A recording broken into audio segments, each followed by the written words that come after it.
اعوذ باللہ من الشیطان الرجیم بسم اللہ الرحمن الرحیم والذین یرمون المحصنات، اور جو لوگ پاک دامن عورتوں پر بدکاری کی تہمت لگائیں، ثم لم یأتوا بأربعۃ شہداء، پھر 4 گواہ پیش نہ کر سکیں، فجلدوہم 80 جلدہ، تو تم انہیں سزائے قذف کے طور پر 80 کوڑے لگاؤ، لا تقبلوا لہم شہادۃ ابدا، اور کبھی بھی ان کی گواہی قبول نہ کرو، وَأُولَئِکَ هُمُ الْفَاسِقُونَ، اور یہی لوگ بد کردار ہیں۔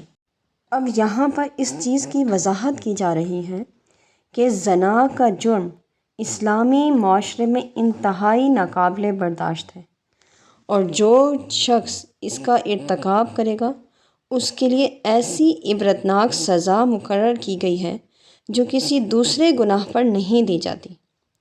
بالکل اسی طرح زنا کا غلط بہتان لگانا بھی انتہائی سنگین جرم ہے، اور جو شخص بھی کسی پاک دامن اور باعزت عورت پر یا کسی پاک باز اور باعصمت شعار مرد پر یہ الزام لگائے گا تو اسے معمولی بات خیال کر کے نظر انداز نہیں کر دیا جائے گا، بلکہ اسے حکم دیا جائے گا کہ وہ اس الزام کو ثابت کرنے کے لیے 4 گواہ پیش کرے، اور اگر وہ 4 گواہ پیش نہیں کر سکے گا تو اسے 80 درے لگائے جائیں گے، تاکہ ہر شخص کو پتہ چل جائے کہ کسی کی عزت و ناموس پر غلط الزام لگانا مذاق نہیں ہے۔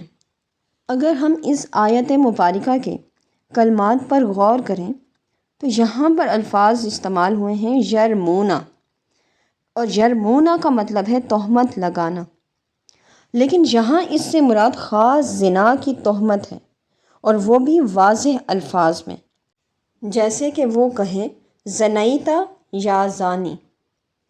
اب یہاں پر جو لفظ استعمال ہوا ہے المحصناتی، محصنات سے مراد ہے پاک دامن عورتیں، لیکن اب اس کا یہ مطلب نہیں ہے کہ اگر کسی مرد پر بہتان لگایا جائے، الزام لگایا جائے تو پھر اس سے پوچھ گچھ نہیں ہوگی، بلکہ یہ جو حکم ہے یہ مرد اور عورت دونوں کے لیے یکساں ہیں۔ یہاں پر فقط محصنات کا لفظ ذکر کرنے کی وجہ یہ ہے کہ جس واقعے کے متعلق یہ آیت مبارکہ نازل ہوئی اس میں الزام ایک عورت پر ہی لگایا گیا تھا۔ پاک دامن مرد پر بہتان لگانے کا حکم اجماع امت سے ثابت ہے۔ اب یہ جو لفظ ہے محسن، اس کی وضاحت کرتے ہوئے علامہ پانی پتی رحمۃ اللہ علیہ لکھتے ہیں کہ اس جگہ جو احسان کا معنی ہے وہ یہ ہے کہ جس پر الزام لگایا جا رہا ہے وہ فرد آزاد، عاقل، بالغ، مسلم عفیف ہو اور اس پر زنا کی تہمت کبھی نہ لگائی گئی ہو۔ اب ایسے لوگ جو جھوٹ بولتے ہیں، کسی کے بارے پر بہتان تراشی کرتے ہیں، ایسے لوگوں کو 3 سزائیں دی جائیں گی۔ پہلی یہ کہ انہیں 80 کوڑے لگائے جائیں گے، دوسری یہ کہ آئندہ مالی حقوق میں ان کی گواہی قابل قبول نہیں ہوگی، اور تیسرا یہ کہ انہیں فاسق قرار دے دیا جائے گا۔ إِلَّا الَّذِينَ تَابُوا مِن بَعْدِ ذَلِكَ، سوائے ان کے جنہوں نے اس تہمت لگانے کے بعد توبہ کر لی، وَأَصْلَحُوا، اور اپنی اصلاح کر لی، فَإِنَّ اللَّهَ غَفُورٌ رَحِيمٌ، تو بے شک اللہ تعالیٰ بڑا بخشنے والا نہایت مہربان ہے۔ ان کا شمار فاسقوں میں نہیں ہوگا، مگر ان سے حد قذف بھی معاف نہیں ہوگی۔ اگر کوئی شخص بہتان لگانے کے بعد، یعنی کہ کسی پر جھوٹا الزام لگانے کے بعد توبہ کرے گا تو حد قذف پھر بھی اس سے ساقط نہیں ہوگی، البتہ اس کے جھوٹ کی وجہ سے جو عذاب اسے روز قیامت دیا جانے والے تھا وہ معاف کر دیا جائے گا۔ توبہ کے بعد اب کیا اس کی گواہی منظور ہوگی یا نہیں، تو اس میں بھی علماء کرام کا اختلاف ہے۔ اہل احناف کا مسلک یہ ہے کہ توبہ کے بعد بھی وہ مردود الشہادت رہے گا، حضرت امام اعظم رحمۃ اللہ علیہ کے علاوہ اسلاف میں سے کچھ حضرات کی بھی یہی رائے ہے، جیسے قاضی شریح، ابراہیم نخعی، سعید بن جبیر، عبد الرحمن بن زید۔ لیکن امام مالک، امام احمد اور امام شافعی رحمۃ اللہ علیہ کا قول ہے کہ توبہ کے بعد اس کی شہادت قبول ہوگی۔ اس بارے میں سعید بن المسیب اور کئی دیگر اکابر کا بھی یہی مسلک ہے، جبکہ شیبی سے یہ قول نقل ہے کہ توبہ سے حد بھی ساقط ہو جائے گی۔ اب اسی اگلی آیت مبارکہ میں ہے کہ والذین یرمون ازواجہم، اور جو لوگ اپنی بیویوں پر بدکاری کی تہمت لگائیں، ولم یکن لہم شہداء الا انفسہم، اور ان کے پاس سوائے اپنی ذات کے کوئی گواہ نہ ہو، فشہادۃ احدہم اربع شہادات باللہ، تو ایسے کسی بھی ایک شخص کی گواہی یہ ہے کہ وہ خود 4 مرتبہ اللہ کی قسم کھا کر گواہی دے، انہ لمن الصادقین، کہ وہ الزام لگانے میں سچا ہے، والخامسۃ ان لعنۃ اللہ علیہ، اور 5ویں مرتبہ یہ کہے کہ اس پر اللہ کی لعنت ہو، ان کان من الکاذبین، اگر وہ جھوٹا ہو، وَيَدْرَأُ عَنْهَا الْعَذَابَ أَن تَشْهَدَ، اسی طرح یہ بات اس عورت سے بھی سزا کو ٹال سکتی ہے، 4 شہادات باللہ، کہ وہ 4 مرتبہ اللہ کی قسم کھا کر خود گواہی دے، انہ لمن الکاذبین، کہ وہ مرد اس پر تہمت لگانے میں جھوٹا ہے، والخامسۃ ان غضب اللہ علیہا، اور 5ویں مرتبہ یہ کہے کہ اس پر یعنی مجھ پر اللہ کا غضب ہو، ان کان من الصادقین، اگر یہ مرد اس الزام لگانے میں سچا ہو۔ جب اس سے پہلی آیات نازل ہوئیں تو حضرت سعد بن عبادہ رضی اللہ تعالی عنہ نے عرض کی، یا رسول اللہ اہکذا انزلت، کیا یہ آیت یوں ہی نازل ہوئی ہے؟ تو حضور صلی اللہ علیہ وآلہ وسلم نے ارشاد فرمایا، اے انصار، سنتے ہو تمہارا سردار کیا کہہ رہا ہے؟ تو سعد بولے، یا رسول اللہ صلی اللہ علیہ وآلہ وسلم، خدا کی قسم میں جانتا ہوں کہ یہ حق ہے اور اللہ تعالیٰ نے اسے نازل فرمایا ہے، لیکن میں یہ خیال کر کے حیران ہو رہا ہوں کہ اگر میں کسی بدبخت کو اپنی بیوی پر سوار دیکھوں تو جب تک میں 4 گواہ تلاش کر کے نہ لاؤں اس کے خلاف زبان نہیں ہلا سکتا، اور اگر گواہوں کو بلانے جاؤں گا تو وہ اپنا کام تمام کر کے رفو چکر ہو چکا ہوگا۔ ابھی اس گفتگو کو تھوڑا ہی عرصہ گزرا تھا کہ ایک رات ہلال بن امیہ اپنے کھیتوں سے جب گھر آئے تو اپنی اہلیہ کے ساتھ ایک آدمی دیکھا، پھر انہوں نے سارا معاملہ اپنی آنکھوں سے دیکھا اور کانوں سے سنا۔ جب صبح ہوئی تو بارگاہ نبوت صلی اللہ علیہ وآلہ وسلم میں حاضر ہوئے اور سارا جو ماجرا تھا وہ حضور صلی اللہ علیہ وآلہ وسلم سے بیان فرمایا۔ تو حضور صلی اللہ علیہ وآلہ وسلم کو یہ ساری بات سن کر بڑی کوفت ہوئی، تو صحابہ کرام رضوان اللہ اجمعین آپس میں کہنے لگے کہ ابھی ہلال پر حد قذف لگائی جائے گی۔ تو ہلال نے کہا، میرے دوستو گھبراتے کیوں ہو؟ اللہ تعالیٰ ضرور کوئی صورت پیدا فرمائے گا۔ کہ اسی اثنا میں حضور صلی اللہ علیہ وآلہ وسلم پر نزول وحی کے آثار نمودار ہوئے اور تمام صحابہ کرام خاموش ہو گئے، اور جب یہ کیفیت ختم ہوئی تو حضور صلی اللہ علیہ وآلہ وسلم نے ارشاد فرمایا، اے ہلال مبارک ہو، اللہ تعالیٰ نے تیری نجات کی صورت پیدا فرما دی ہے۔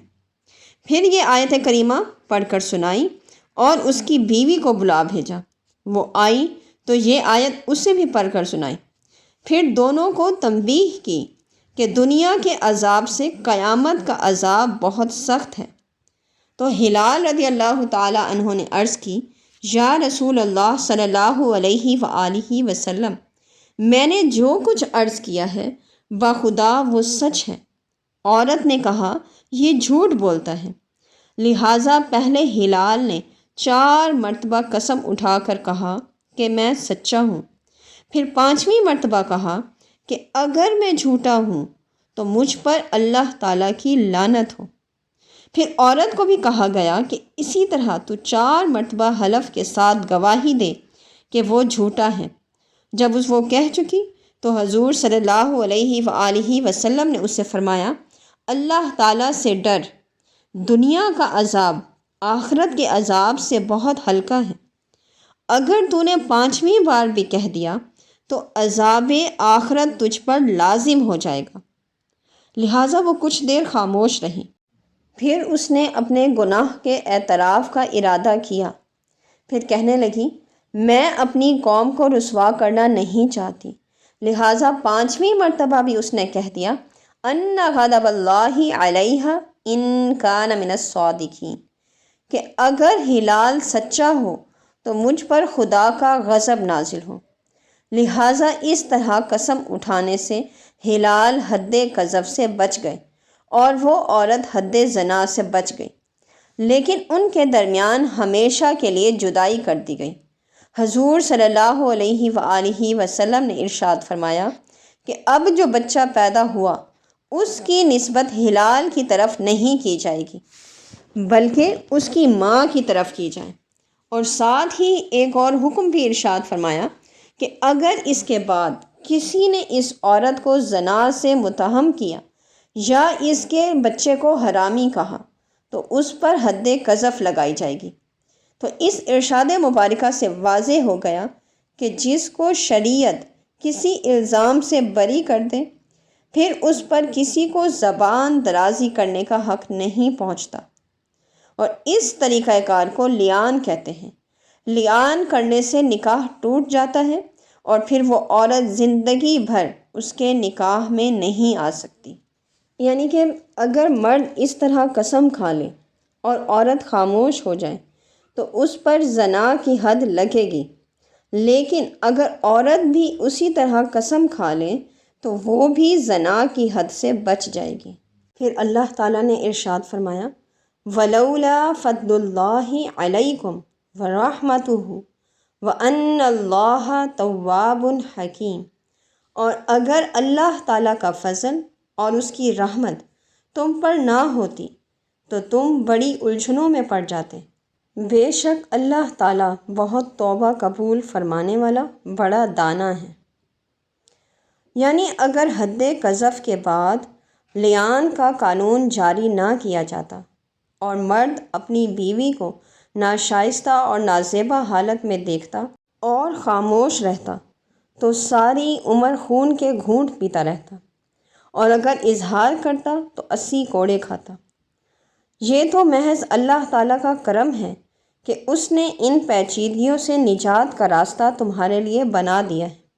پھر آگے اللہ تعالیٰ نے ارشاد فرمایا ان الذین جاؤوا بالافک عصبۃ منکم، بے شک جن لوگوں نے حضرت عائشہ صدیقہ طیبہ طاہرہ رضی اللہ تعالی عنہا پر بہتان لگایا تھا وہ بھی تم ہی میں سے ایک جماعت تھی۔ لا تحسبوہ شرا لکم، تم اس بہتان کے واقعے کو اپنے حق میں برا مت سمجھو، بل ہوا خیر لکم، بلکہ وہ تمہارے حق میں بہتر ہو گیا ہے۔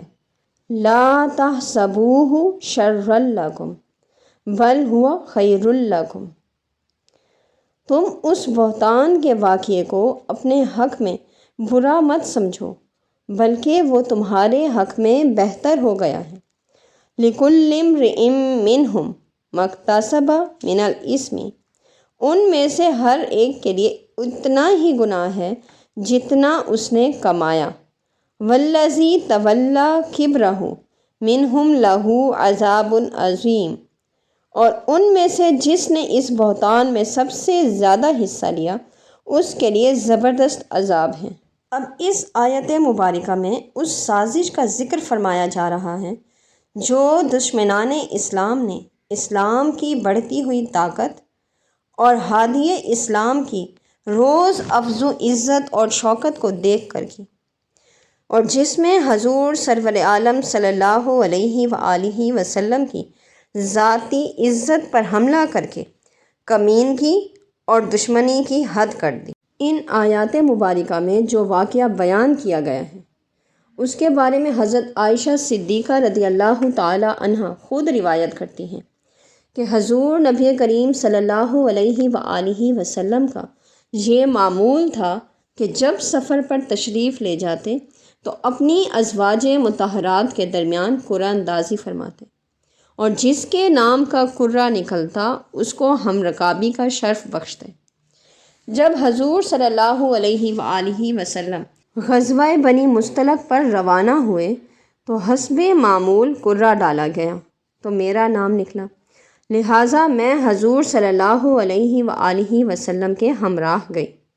اس وقت پردے کے احکام نازل ہو چکے تھے اور میں حوض میں بیٹھی تھی، اور جب لشکر روانہ ہوتا تو میرا حوض اٹھا کر اونٹ پر رکھ دیا جاتا اور جہاں قیام کیا جاتا وہاں حوض اتار دیا جاتا۔ جب جہاد سے فراغت ہوئی تو حضور صلی اللہ علیہ وآلہ وسلم نے واپسی کا قصد فرمایا۔ ہم مدینہ طیبہ کے قریب پہنچے اور رات بسر کی۔ رات کے پچھلے حصے میں کوچ کی تیاری شروع ہو گئی۔ میں قضائے حاجت کے لیے باہر گئی۔ جب واپس آئی تو میرے گلے کا جو ہار تھا وہ ٹوٹ کر کہیں گر پڑا۔ میں اس کی تلاش میں پھر لوٹ گئی۔ ہار تو مجھے مل گیا، لیکن جب واپس آئی تو لشکر وہاں سے کوچ کر چکا تھا، اور جو لوگ میرے حوض کو رکھنے اور پھر اتارنے پر مامور تھے انہوں نے حسب عادت میرا حوض اٹھایا اور اونٹ پر کس دیا۔ انہیں یہ معلوم نہیں ہو سکا کہ میں حوض میں نہیں ہوں، کیونکہ اس زمانے میں عورتیں ہلکی پھلکی ہوا کرتی تھیں، کیونکہ غذا مرغن نہیں ہوتی تھی اور میں تو کم عمر تھی، اس لیے حوض میں میرے نہ ہونے کا احساس تک نہیں ہوا۔ جب میں واپس آئی تو وہاں کوئی بھی نہیں تھا۔ اب یہ خیال کر کے کہ جب وہ مجھے نہیں پائیں گے تو میری تلاش میں یہاں آئیں گے، میں وہیں ٹھہر گئی۔ صفوان بن معطل کی یہ ڈیوٹی تھی کہ وہ لشکر کے پیچھے پیچھے رہتے اور جب لشکر کوچ کرتا تو وہاں پہنچتے۔ اگر کسی کی کوئی چیز پڑی ہوئی ملتی تو اسے اٹھا کر اس کے مالک تک پہنچا دیتے۔ اب میں چادر لپیٹ کر لیٹ گئی، اتنے میں صفوان آ پہنچے۔ ابھی صبح کا اندھیرا تھا۔ انہوں نے کسی کو دور سے سویا ہوا دیکھا تو قریب آئے۔ پردے کے احکام نازل ہونے سے پہلے انہوں نے مجھے دیکھا ہوا تھا، اس لیے مجھے پہچان گئے اور بلند آواز سے انا للہ و انا الیہ راجعون پڑھا۔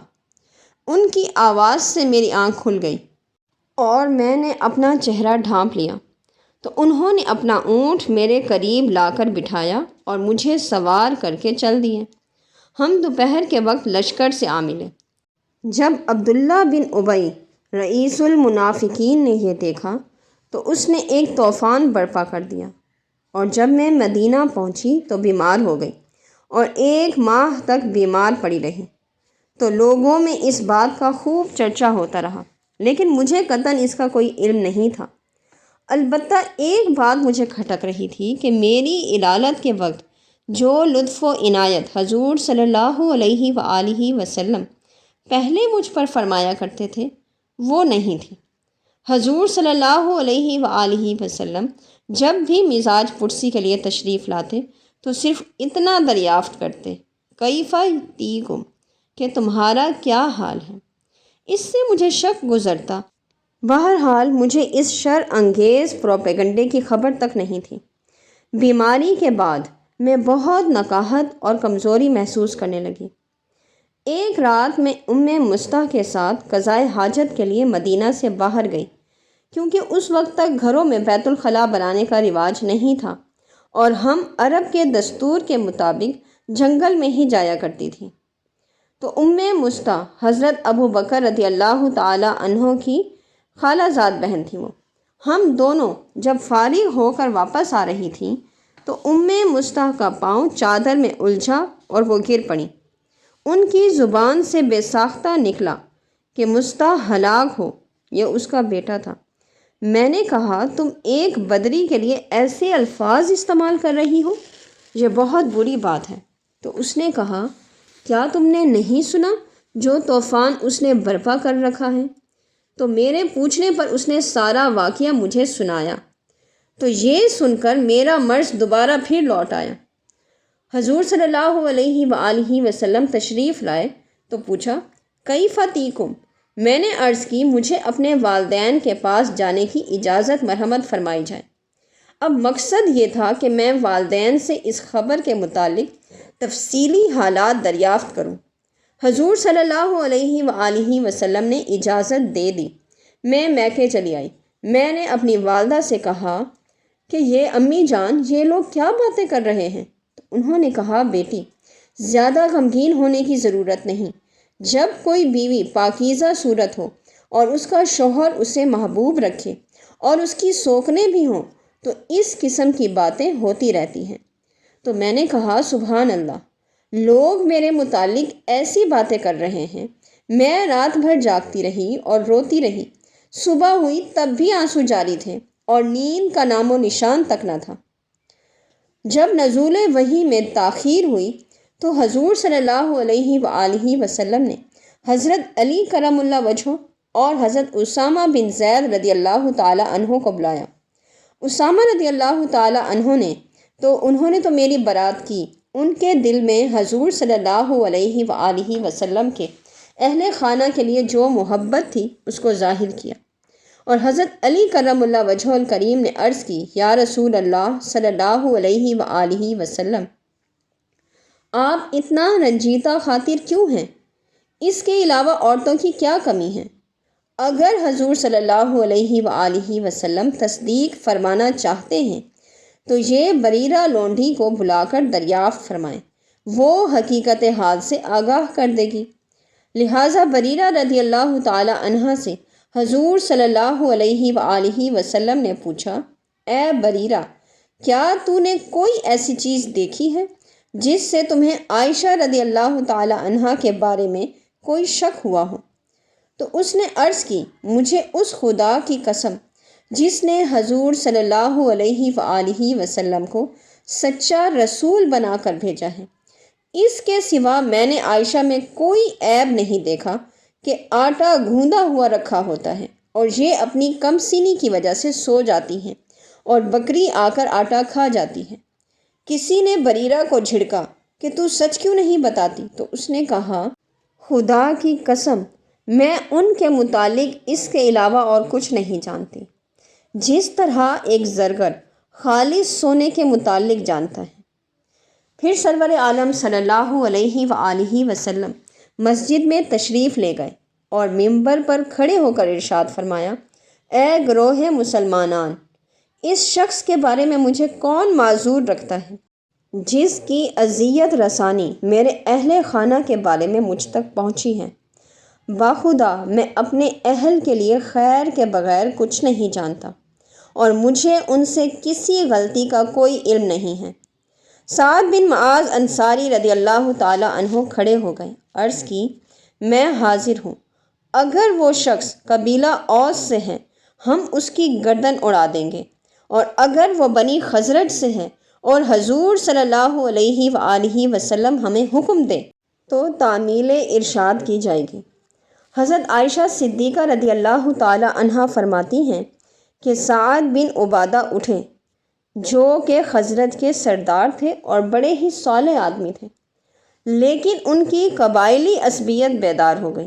انہوں نے کہا ایسا ہرگز نہیں ہوگا، کیونکہ تمہیں علم ہے کہ وہ شخص خزرجی ہے، اس لیے تم ایسی باتیں کر رہے ہو۔ اگر وہ اوس قبیلے کا فرد ہوتا تو تم ایسا نہ کہتے۔ غرض یہ کہ تلخ کلامی یہاں تک بڑھی کہ قریب تھا کہ دونوں قبیلوں میں لڑائی چھڑ جائے۔ تو حضور صلی اللہ علیہ وآلہ وسلم نے دونوں کے جوش کو ٹھنڈا کیا اور معاملہ رفع دفع ہو گیا۔ میرے شب و روز گریہ و زاری میں گزرتے، لمحہ بھر کے لیے بھی نیند نہ آتی۔ میرے والدین کو یہ اندیشہ لاحق ہو گیا کہ اس طرح رونے سے اس کا کلیجہ پھٹ جائے گا۔ ایک دن میں رو رہی تھی، میرے والدین بھی میرے پاس بیٹھے ہوئے تھے کہ اتنے میں ایک انصاری عورت ملنے کے لیے آئی، وہ بھی بیٹھ کر رونے لگی۔ یہاں تک کہ رسول کریم صلی اللہ علیہ وآلہ وسلم تشریف لے آئے، سلام فرمایا اور بیٹھ گئے۔ اس سے پہلے کبھی بیٹھے نہ تھے۔ 1 مہینہ گزر چکا تھا، میرے بارے میں کوئی وحی نہیں اتری تھی۔ حضور صلی اللہ علیہ وآلہ وسلم نے تشہد کے بعد فرمایا، اے عائشہ، تیرے بارے میں مجھے ایسی ایسی اطلاع ملی ہے، اگر تو پاک دامن ہے تو اللہ تعالیٰ تیری برات کر دے گا، اور اگر تجھ سے قصور سرزد ہو گیا ہے تو توبہ کر لے، کیونکہ بندہ اگر اپنے قصور کا اعتراف کر لے اور توبہ کرے تو اللہ تعالیٰ اس کی توبہ قبول فرماتا ہے۔ تو میرے آنسو ایک دم خشک ہو گئے۔ میں نے اپنے والد محترم سے کہا کہ حضور صلی اللہ علیہ وآلہ وسلم کو اس بات کا جواب دیں، تو انہوں نے فرمایا میں کچھ جواب نہیں دے سکتا۔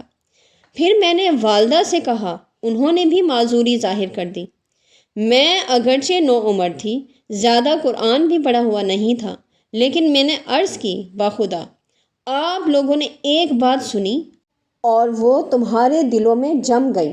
اگر میں یہ کہوں کہ میں بے گناہ ہوں اور خدا جانتا ہے کہ میں بے گناہ ہوں، تو آپ لوگ میری بات نہیں مانیں گے، اور اگر میں ایک ایسی بات کا اعتراف کروں جس سے خدا جانتا ہے کہ میں بری ہوں، تو آپ فوراً مان لیں گے۔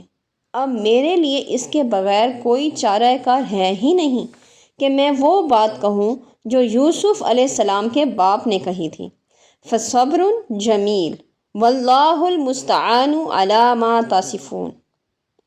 پھر میں منہ پھیر کر لیٹ گئی۔ مجھے یقین تھا کہ اللہ تعالیٰ ضرور میری برات فرمائے گا، لیکن مجھے یہ خیال نہیں تھا کہ میرے بارے میں آیات قرآنی نازل ہوں گی۔ میں اپنے آپ کو اس کا اہل نہیں سمجھتی تھی۔ حضور صلی اللہ علیہ وآلہ وسلم ابھی وہیں تشریف فرما تھے کہ نزول وحی کے آثار ظاہر ہونے لگے۔ سردی کے موسم میں بھی نزول وحی کے وقت پسینے کے قطرے موتیوں کی طرح ڈھلکنے لگتے تھے۔ جب وہ کیفیت ختم ہوئی تو حضور صلی اللہ علیہ وآلہ وسلم ہنس رہے تھے، اور پہلی بات جو حضور صلی اللہ علیہ وآلہ وسلم نے ارشاد فرمائی وہ یہ تھی، اے عائشہ، اللہ تعالیٰ نے تیری برات فرما دی ہے۔ میری والدہ نے مجھے کہا، اے عائشہ، اٹھ اور حضور صلی اللہ علیہ وآلہ وسلم کا شکریہ ادا کر۔ میں نے کہا، باخدا میں نہیں اٹھوں گی اور نہ کسی کا شکریہ ادا کروں گی، صرف اللہ تعالیٰ کا شکر کروں گی جس نے میری برات عطا فرمائی۔ پھر اس وقت یہ 10 آیات ان الذین جاؤوا بالافک سے نازل ہوئیں، اور اس طرح منافقین کا اٹھایا ہوا یہ طوفان تھم گیا۔ حالانکہ اس کا سرغنہ رئیس المنافقین عبداللہ بن ابی تھا، لیکن اس نے اس شد و مت سے اس بات کا پتنگڑ بنایا تھا کہ کئی سادہ لوح مسلمان اس کی لپیٹ میں آ گئے۔ لہٰذا حضرت حسان، مصطح اور حمنہ بنت جہش کا نام اسی زمرے میں لیا جاتا ہے۔ انہیں حد قذف لگائی گئی، اور عبداللہ بن ابی کو بعض اقوال کے مطابق حد لگائی گئی، لیکن اکثریت کا یہ خیال ہے کہ اس سے تعرض نہیں کیا گیا۔ اسے اللہ کی آتش انتقام میں ہمیشہ جلتے رہنے کے لیے چھوڑ دیا گیا۔ کذب بیانی اور بہتان تراشی کی انتہا کو افک کہتے ہیں۔ اب اس ایک لفظ سے ہی منافقین کی ساری سازش کو بے نقاب کر دیا کہ اس کا صداقت سے دور کا بھی واسطہ نہیں، اور یہ سراسر جھوٹ، افطرا اور بہتان ہے۔ اور جس واقعے کو زبان قدرت جھوٹ کا پلندہ کہہ دے تو اس کی مزید تردید کی ضرورت نہیں رہتی، لیکن اس واقعے کی سنگینی کے پیش نظر اور مسلمانوں کی تربیت کے لیے اس کو مزید وضاحت سے بیان فرمایا گیا ہے۔ لولا اذ سمعتموہ ظن المؤمنون والمؤمنات بانفسہم خیرا وقالوا ھذا افک مبین۔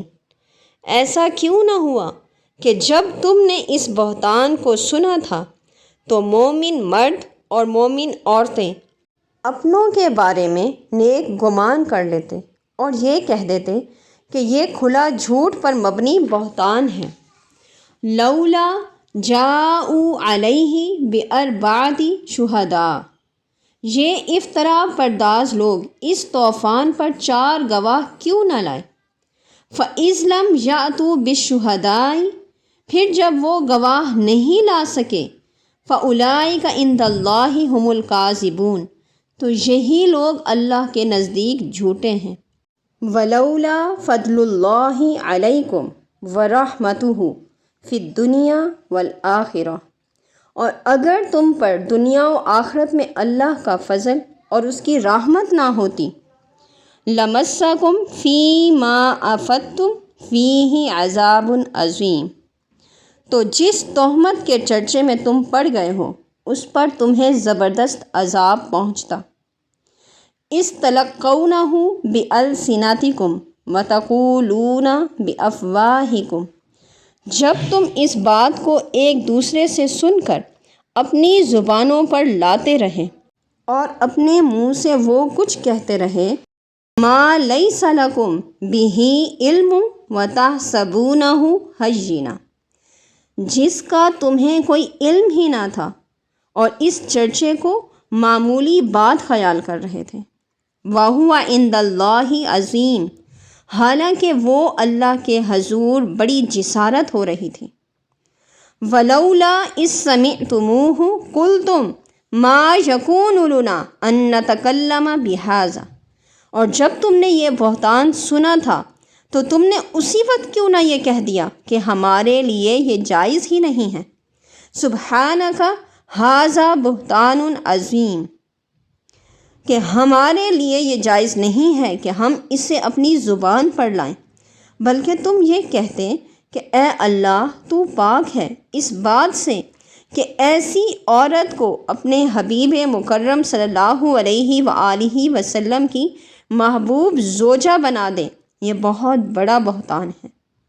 یعظکم اللہ ان تعودوا لمثلہ ابدا، اللہ تم کو نصیحت فرماتا ہے کہ پھر کبھی بھی ایسی بات نہ کرنا، ان کنتم مؤمنین، اگر تم اہل ایمان ہو۔ وَيُبَيِّنُ اللَّهُ لَكُمُ الْآيَاتِ، اور اللہ تمہارے لیے آیات کو واضح طور پر بیان فرماتا ہے۔ وَاللَّهُ عَلِيمٌ حَكِيمٌ، اللہ خوب جاننے والا، بڑی حکمت والا ہے۔ اب ان آیات مبارکہ میں خطاب تو تمام مسلمانوں کو ہے، لیکن خاص طور پر حضرت صدیق رضی اللہ تعالی عنہ اور ان کے اہل خانہ کو کیا جا رہا ہے۔ یعنی اس بہتان تراشی سے جو دلی اور روحانی تکلیف تمہیں پہنچی ہے اسے برا خیال نہ کرو، اسے شر نہ سمجھو، بلکہ یہ تمہارے لیے خیر ہی خیر ہے، کیونکہ اس الزام سے جو تمہیں دکھ ہوا ہے اور اس پر پھر اللہ تعالیٰ کی رضا کے لیے جو تم نے صبر کیا، اس پر تمہیں اجر عظیم ملے گا۔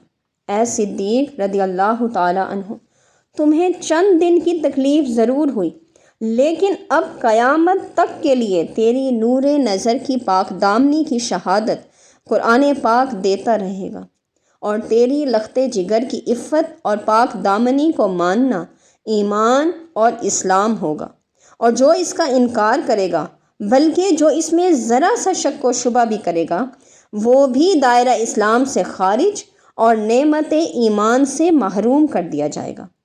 اور جس نے اس جھوٹ گھڑنے اور اس کی تشہیر میں سب سے زیادہ حصہ لیا، یعنی کہ اس سے مراد عبداللہ بن ابی ہے۔ اس بارے میں علامہ قرطبی رحمۃ اللہ علیہ لکھتے ہیں، تفسیر قرطبی میں اس آیت کی تفسیر میں لکھتے ہیں کہ ھذا عتاب من اللہ سبحانہ وتعالی للمؤمنین، یعنی اللہ تعالیٰ مومنوں کو عتاب اور سرزنش فرما رہے ہیں کہ تم نے سنتے ہی اس بہتان کی تردید کیوں نہ کر دی اور اس میں تردد کی غلطی کیوں کی، بلکہ تمہیں تو فوراً کہہ دینا چاہیے تھا ھذا افک مبین، یہ تو کھلا ہوا جھوٹ ہے۔ اگر ان کے اس دعوے میں رائی کے برابر بھی صداقت ہوتی تو وہ گواہ پیش کرتے، لیکن ان کا گواہ پیش کرنے سے قاصر رہنا اس بات کی واضح ترین دلیل ہے کہ یہ الزام بالکل من گھڑت ہے اور محض حسد کا نتیجہ ہے۔ اور یہ تو محض اللہ تعالیٰ کا احسان ہے اور اس کا فضل ہے، اس کی رحمت ہے کہ اس نے تمہیں فوراً ہی عذاب میں مبتلا نہیں کر دیا، ورنہ اس بے پر کی اڑانے والوں نے تو اللہ تعالیٰ کے قہر کو دعوت دینے میں کوئی کسر نہیں رکھی تھی۔ انہوں نے تو یہ خیال کیا کہ یہ ایک معمولی سی بات ہے۔ انہیں کیا خبر کہ جس بات سے اللہ تعالیٰ کے محبوب کا دل رنجیدہ ہو، غم زدہ ہو، اس سے اللہ تعالیٰ کی آتش غضب بھڑک اٹھتی ہے، اور جس ذات پاک کو پاک دامنی اور پاک بازی کا درس دینے کے لیے منتخب فرمایا گیا ہو، اس کے دامن پاکیزہ کو داغدار کرنے کی کوشش اللہ تعالیٰ کے نزدیک بڑی ہی مذموم اور ناپاک حرکت ہے۔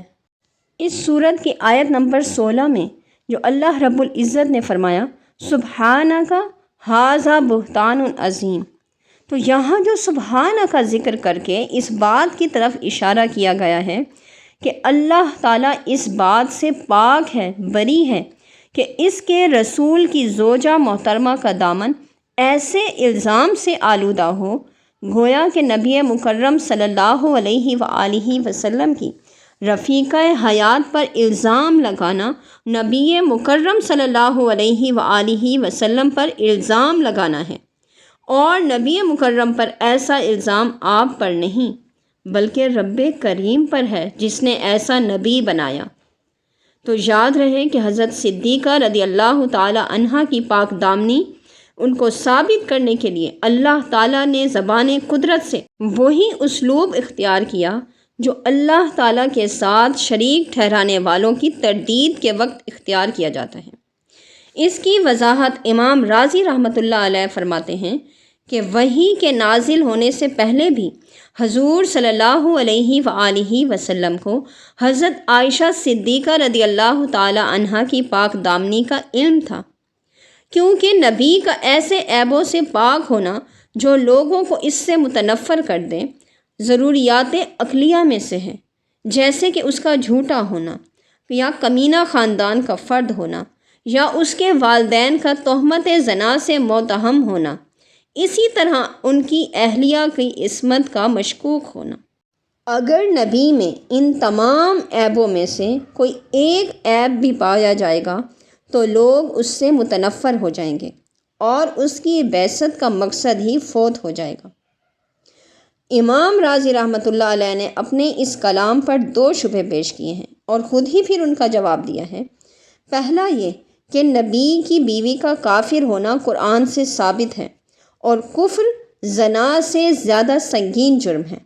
اگر نبی کی اہلیہ سے کفر جیسے سنگین جرم کا ارتکاب ہو سکتا ہے تو اس سے کم درجے کے گناہ کا بھی ہو سکتا ہے۔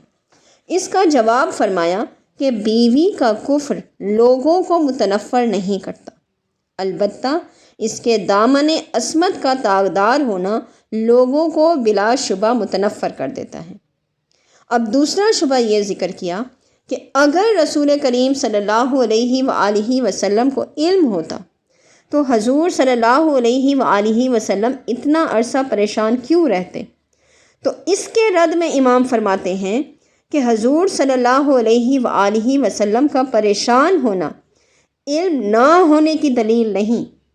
کفار کی ایسی باتیں جن کا وہ دشمن اظہر من الشمس تھا، وہ سن کر بھی حضور صلی اللہ علیہ وآلہ وسلم پریشان ہوتے، اور حضرت عائشہ کی پاک دامنی کی ایک مسلمہ حقیقت تھی جس کے متعلق کسی کو ادنا شبہ بھی نہیں تھا، جبکہ الزام لگانے والے سارے ہی منافق تھے اور ان کے پاس اس الزام کو ثابت کرنے کے لیے کوئی ثبوت بھی نہیں تھا، اور ان کے قرائن کے ہوتے ہوئے ہم یقین سے کہہ سکتے ہیں کہ نزول وحی سے پہلے بھی اس الزام کا جھوٹا ہونا حضور صلی اللہ علیہ وآلہ وسلم کو بخوبی علم تھا۔